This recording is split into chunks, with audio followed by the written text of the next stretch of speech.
देखिए देखिए इस आदमी को कैसे बात कर रहा है। अपनी औकात पे क्यों उतर आते हो? अरे भाई तुम क्यों औकात पे उतर आते हो? मैं अनपढ़ हूं, मैं बदतमीज हूं, मैं सब कुछ हूं। तुम दो कौड़ी के नाली के कीड़े हो। अरे नाली के कीड़े, चुप हो जा नाली के कीड़े। वाह दीदी, वाह दीदी। नहीं दीदी। जैसे जैसे चुनाव आता है, कभी वो घुसपैठियों के नाम पर हिंदुस्तान के मुसलमानों को कहने लगते हैं, और हेमंत बिस्वा शर्मा तो खैर आप माशाअल्लाह हैं, आप छोड़ दीजिए। राहुल गांधी हर जगह वोट चोरी का आरोप लगाते हैं, आपको क्या? गांधी पागल आदमी है यार। कि जो ओवैसी की पार्टी है, ओवैसी की पार्टी के लोगों ने कितने खतरनाक स्पीच दिए हैं। कांग्रेस ने लगातार कहा है कि देश के संसाधनों पे सबसे पहला अधिकार मुसलमानों का है। क्या ये हेट स्पीच के कैटेगरी में नहीं जाएगा? सोनिया गांधी का नाम यहाँ पर, सोनिया गांधी ने कभी कोई हेट स्पीच नहीं दी।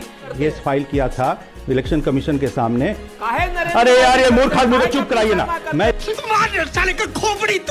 जब आतंकवादी मरते हैं तो जो इनकी राजमाता है सोनिया गांधी, अरे चुप रहिए, मैं दिखा दूंगा आपको, कुछ नहीं पता है। आप तो सीधा आते हैं चिल्लाने से, पढ़ा करिए नहीं तो।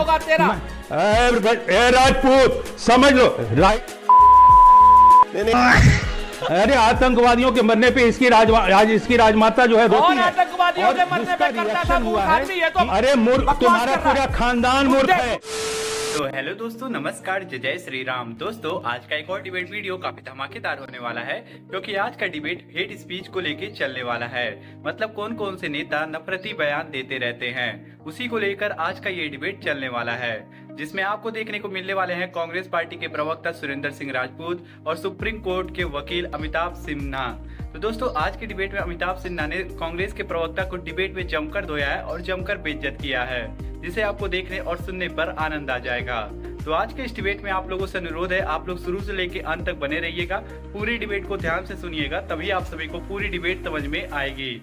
और हाँ दोस्तों, वीडियो अगर आप लोगों को अच्छी लगी तो वीडियो को लाइक करके चैनल को जरूर सब्सक्राइब करिएगा। आइए आज की इस शानदार डिबेट को स्टार्ट करके देखते हैं। चलिए शुरू करते हैं। दो चीजें बड़ी स्पष्ट हैं साहिल भाई। पहली चीज तो चूंकि आप बैठे हुए हैं, मैं कह भी सकता हूं, अभी आप देखिएगा आप ही के इस पैनल में हेट स्पीच होंगी। अच्छा, ये मैं आपको पहले बता रहा हूं, और अगर आप कहेंगे तो मैं नाम भी बता दूंगा कौन लोग करेंगे, लेकिन उसको छोड़ दीजिए। लेकिन अगर कोई करेगा तो मैं रोक दूंगा सर, आप चिंता मत करिए। हाँ जी। हमारे देश के जो सर्वोच्च पद पर बैठे हुए हमारे मुखिया हैं, अगर वो स्वयं इस हेट स्पीच दे रहे हैं तो उनके नीचे आप किसी और को कैसे रोक लेंगे? अब हेट स्पीच की मैं आपको उदाहरण दे देता हूं। जैसे जैसे चुनाव आता है, कभी वो घुसपैठियों के नाम पर हिंदुस्तान के मुसलमानों को कहने लगते हैं, कभी मंगलसूत्र के नाम पर, कभी भैंस के नाम पर, और कभी आपको इनके मंत्रियों की बताऊं, नारायण राणे की भी आपके सामने है क्या बात करता है वो, और हेमंत बिस्वा शर्मा तो खैर आप माशाअल्लाह हैं, आप छोड़ दीजिए। बताता हूं, पहले ये देखो। राहुल गांधी हर जगह वोट चोरी का आरोप लगाते हैं, आपको क्या? गांधी पागल आदमी है यार, राहुल का बात क्यों पूछते हो? उत्तर प्रदेश की पुलिस हो चाहे किसी भी राज्य की पुलिस हो, इतना राजनीतिकरण उसका हो चुका है कि अगर हमारे मुंह से एक शब्द भी गलती से निकल जाएगा तो हमें तो पुलिस पकड़ ले जाएगी, लेकिन सत्ताधारी दल के लोगों के साथ में जिस तरीके का भी वो व्यवहार करे, कितना ही कुत्सित व्यवहार करे, गोली मारो सालों को की बात करे, कितने भी लोग मस्जिदों के नीचे मंदिर ढूंढे, कितने भी लोग मजारों पर झंडे लहराएं, लेकिन उनके खिलाफ कोई काम नहीं होगा। अब मसला जो है आज की डेट में वो ये है कि ईमानदारी से अगर संविधान का क्या नाम लोग पालना करें हमारी कार्यपालिका, तो किसी भी आदमी को एडिशनल कानून बनाने की जरूरत नहीं है, किसी सुप्रीम कोर्ट को गाइडलाइंस बनाने की जरूरत नहीं है। कुल मिलाकर सुरेंद्र राजपूत जो अपनी ओपनिंग कमेंट में जो कमेंट यहां पर करना चाहते हैं या जो डिबेट ओपन कर रहे हैं, उसमें साफ शब्दों में सुरेंद्र राजपूत का आरोप है अमिताभ सिन्हा जी की केवल और केवल एक ही पार्टी विशेष की वजह से आज सुप्रीम कोर्ट में एक ही पार्टी विशेष के लोगों का नाम और जिक्र किया गया था, जिसके बाद सुप्रीम कोर्ट ने कहा कि भाई एक ही व्यक्ति को लेकर मत आइएगा, किसी एक विशेष दल को लेकर मत आइएगा। कपिल सिब्बल ने वो बात मान ली और नया पिटीशन फाइल होगा। अमिताभ सिन्हा, क्या इसी मुद्दे पर मैं आपके पास आऊंगा, लेकिन साहिल जी धन्यवाद, आपने एक बहुत ही अभी संवेदनशील विषय को उठाया है, इसके लिए आज सुप्रीम कोर्ट में जब ये मैटर था तो मैं भी था वहाँ संयोग से कोर्ट में दूसरे मैटर के सिलसिले में, और मैं था कोर्ट रूम में था। मैंने देखा वहाँ पर जो स्थितियाँ थी, और जो कपिल सिब्बल स्वाभाविक रूप से उनका तो ये बैकग्राउंड है, वो जैसे इशुओं को उठाते हैं उसमें जैसे ही वो कोर्ट में घुसते हैं तो पता चल जाता है कि आज कोई विषय तो होगा जिसमें भारत विरोधी ज़्यादातर या हिंदू विरोधी कोई ना कोई मैटर होगा, ये हम लोग समझ जाते हैं। खैर, सुप्रीम कोर्ट ने ऑलरेडी गाइडलाइन बनाया हुआ रखा है, लेकिन सवाल ये उठ रहा है कि जब माहौल ऐसा खराब, विषाक्त किया, जहरीला किया है पिछली सरकारों ने, तो उसके खिलाफ में रिएक्शन में जब बाद में होगा तो उसको पब्लिक सपोर्ट मिलता है। मैं ये कारण करना चाह रहा हूं, और इसीलिए कोई भी पब्लिक विल के खिलाफ में न जुडिशरी जा सकती है न एग्जीक्यूटिव जा सकता है। इसीलिए माहौल को सुधारने के लिए सबसे पहले इन लोगों को सुधरना पड़ेगा जिन्होंने लगातार माहौल इसमें खराब किया है। अब एक चीज बताइए कि जो ओवैसी की पार्टी है, ओवैसी की पार्टी के लोगों ने कितने खतरनाक स्पीच दिए हैं। कांग्रेस ने लगातार कहा है कि देश के संसाधनों पर सबसे पहला अधिकार मुसलमानों का है। क्या ये हेट स्पीच के कैटेगरी में नहीं जाएगा? ये क्यों उन्होंने ऐसा बोला? प्रधानमंत्री ने बोला। ये सारी चीजें ऐसी हैं जिसके ऊपर में एक क्यों नहीं जाएगा? इसका मतलब मुसलमानों के खिलाफ हेट स्पीच नहीं हुआ कि हिंदुओं का अधिकार नहीं है? बताए, बिल्कुल जा सकता है। ये भी it is also matter of interpretation. ये भी एक तो जो हेमंत बिस्वा शर्मा की तरफ से जो स्पीच दिया गया, चाहता हूं सुने हेमंत बिस्वा शर्मा की तरफ से जो स्पीच दिया गया, जो वीडियो ट्वीट किया गया और उसके बाद वो डिलीट कर दिया गया, वो वीडियो हेट स्पीच के अंडर नहीं आता है। आपको लगता है कि वो वीडियो हेट स्पीच के अंडर नहीं आएगा? वो नहीं आएगा हेट स्पीच के अंडर। देखिए, उसके ऊपर कार्रवाई नहीं होनी चाहिए। मुख्यमंत्री पद पर बैठा हुआ आदमी जो मन में आए वो कह सकता है। बोले तो दीजिए यार सोसाई जी, आप ही बोलिए, फिर मैं जवाब दूं। मैं कह रहा हूं कि जो सोनिया गांधी ने और मनमोहन सिंह ने जो कहा कि देश के संसाधनों पे पहला अधिकार मुसलमानों का है, उसके बाद चूंकि जुडिशियल एक्टिविज्म नहीं था इसीलिए उसको डिलीट नहीं किया गया। लेकिन अभी और दूसरी बात मैं इतना ही कहना चाहता हूं लास्ट में कि कोई भी किसी भी तरीके का वैमनस्य देश में फैले, ये उचित नहीं है, देश के हित में नहीं है। लेकिन इसका मतलब ये नहीं है कि आप सिर्फ एक हिंदुओं को दबाइए और मुसलमानों को कहिए कि तू तो मेरा सबसे विशेष व्यक्ति है। ये गलत बात है। इसी की वजह से ये रिएक्शंस हो रहे हैं। ये बड़ी अच्छी बात कही है। सुनील राजपूत जी, सभी पार्टियां कहीं ना कहीं शामिल है। स्पष्ट कहता हूं, बिल्कुल सही बात है। मैं आपसे स्वीकार करता हूं कि समाज में ये बुराई आई है और वो बुराई हमारी पार्टी से सारी पार्टियों में आई है, कुछ नहीं जानता। लेकिन जो सबसे बड़ी बात है साहिल भाई, आपको याद होगा, आपको ध्यान होगा कि अगर हमारे देश के सर्वोच्च पद पर बैठा हुआ व्यक्ति श्री नरेंद्र मोदी जी, अगर वो हेट स्पीच को डिनाई कर दें, वो हेट स्पीच न दें, तो किसी और की हिम्मत, हैसियत या हौसला नहीं है कि कोई हिंदू मुसलमान कर पाए या किसी भी तरीके की हेट स्पीच कर पाए। क्यों क्या कहते हो? नंबर एक। नंबर दो, जिस तरीके की ये जो बातें कर रहे हैं, ये मैंने आपसे पहले ही कहा था कि यहाँ पर हेट स्पीच होनी है। सोनिया गांधी का नाम यहाँ पर, सोनिया गांधी ने कभी कोई हेट स्पीच नहीं दी। एक नंबर दो। अभी दूसरी बात मैं आपको बताता हूं। अभी आते ही अमिताभ कांत जो भारतीय जनता पार्टी के चाटुकार हैं, भारत विरोधी, हिंदू विरोधी, आप ये बताइए इस देश में कोई हिंदू विरोधी रह सकता है? नंबर एक। नंबर दो, पिछली सरकारों पर ये सारा जुर्म डाल रहे हैं। हिंदू विरोधी, आप इस चीज को देखिए, पिछली सरकारों पर सारा जुर्म डाल रहे हैं।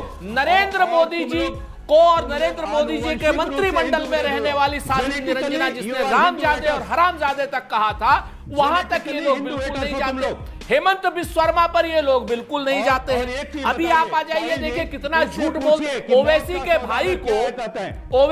भाई को हमने जो है जेल भेजा था, अकबरुद्दीन ओवैसी को, लेकिन इन्होंने नरेंद्र मोदी जी को जेल भेजा क्या? नरेंद्र मोदी को जेल में भेजा क्या इन्होंने? नंबर दो। नंबर तीन, जिन्होंने कहा कि संसाधनों पर अल्पसंख्यकों का या मुसलमानों का पहला हक है, वो झूठा साबित हो चुका है। प्राइम मिनिस्टर की आप ऑफिशियल वेबसाइट पे चले जाइए। इन जैसे हेटर्स, अमिताभ कांत जैसे हेट स्पीच देने वाले आज की डेट में सुप्रीम कोर्ट के वकील बने हुए हैं। ये एक शर्म की बात। अभी बदत है भाई, अभी बदत है। अमिताभ सेना जी, आप कुछ कहना चाह रहे हैं, बोलिए। मौत का सौदागर क्या मतलब? मेरी आवाज का सौदागर क्या कहते हैं? मौत नहीं, डाउन किसी की नहीं हो गया। मौत का सौदागर का मतलब क्या होता है? क्या ये हेट स्पीच है? हेट स्पीच है कि नहीं मौत का सौदागर? ये सोनिया गांधी ने नरेंद्र मोदी जी के लिए कहा था कि नहीं? तो बाकायदा कानून में वो किया, वो किसी संदर्भ में था, सीधी सी बात है। इंतजार करो। और नंबर 2 तो हमने तो सब पार्टियों को कहा, हम तो कहते हैं जो लोग एक मिनट इंतजार करो, आप इंतजार करो, तुम्हारी पार्टी दोबारा दंडित हो। जरा राजपूत जी जल्दी से आपका स्पीच, उसके सत्ताधारी बाद दल अमिताभ सेना भारतीय बोलेंगे। जनता जल्दी से। पार्टी के लोग जब तक इस पर संयम नहीं करेंगे तब तक किसी गाइडलाइन का कोई लाभ नहीं है, क्योंकि ज्यादातर जगहों पर भारतीय जनता पार्टी की सरकार है और भारतीय जनता पार्टी की सरकार हेट स्पीच को बढ़ावा देती है, मंदिर मस्जिद विवाद को बढ़ावा देती है, संभल जैसी जगहों को बढ़ावा देती है, बहराइच जैसी जगहों को बढ़ावा देती है। कांग्रेस पार्टी कह रही है कि गाइडलाइंस देने से कोई फायदा नहीं होगा। देखिए, मैं यही कहना चाह रहा हूं, ये जो भारत का जो ये पीपल्स रिप्रेजेंटेशन एक्ट है, जिसके तहत चुनाव होता है, जो इलेक्शन कमीशन के पास कोई भी राजनीतिक दल रजिस्टर्ड होता है, उसमें लिखा हुआ है कि वो किसी भी धर्म या जाति के साथ में प्रयोग नहीं करेगा चुनाव में। लेकिन 1991 में मैंने एक केस फाइल किया था इलेक्शन कमीशन के सामने। अरे यार, ये मूर्ख आदमी को चुप कराइए ना। मैं इतना कहना चाह रहा हूं कि ये इसके लिए ये एक फिजिक्स का एक लॉ है। कोई भी, हम लोग 7वीं 8वीं के साइंस में भी पढ़ते हैं, बेसिक साइंस में, न्यूटन्स लॉ ऑफ मोशन, उसका 3rd लॉ कहता है कि every action has its reaction. ये एक सिंपल थ्योरी है जो वर्ल्ड वाइड दुनिया भर में ये स्थापित कानून नियम है। देखिए, जब जवाहरलाल नेहरू प्रधानमंत्री बने तो उन्होंने सबसे पहले हिंदू हेट शुरू किया, और सोमनाथ मंदिर के जब इसकी पुनरुद्धार की बात शुरू हुई तो उन्होंने अपने लिखा है, स्वयं published works of Jawaharlal Nehru में लिखा है, उन्होंने कहा, मना किया कि मुंशी को कि ये मत करो, क्योंकि इससे हिंदू पुनरुत्थान होगा, हिंदुओं में जागरण आ जाएगा। ये शब्द उनके हैं, ये कोई नहीं है नई बात। दूसरी बात, लगातार जब आतंकवादी मरते हैं तो जो इनकी राजमाता है सोनिया गांधी, अरे चुप रहिए, मैं दिखा दूंगा आपको, कुछ नहीं पता है। आप तो सीधा आते हैं चिल्लाने से, पढ़ा करिए, नहीं तो समझ गए, नरेंद्र मोदी होगा तेरा राजपिता, बकवास करता है। ए राजपूत, समझ लो,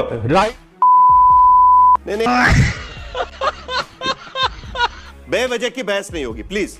बिना वजह नहीं। राजमाता, अरे आतंकवादियों के मरने पे इसकी राजमाता जो है रोती है। आतंकवादियों के मरने पे करता था मूर्ख आदमी, ये तो बताओ ना, कौन से आतंकवादी के मरने पे करी थी? अरे मूर्ख, तुम्हारा पूरा खानदान मूर्ख है, तुम्हारा खानदान मूर्ख है। तुमने बंद करो, हाथ जोड़ के मैं मोदी साहब से गुजारिश करता हूँ।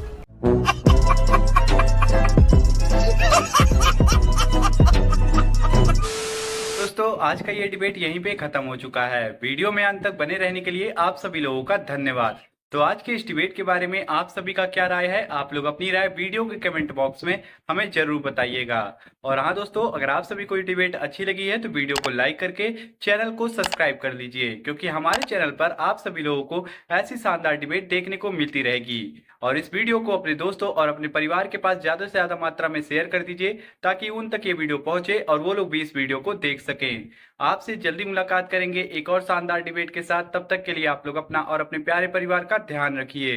जय हिंद, जय भारत, वंदे मातरम, जय जय श्री राम।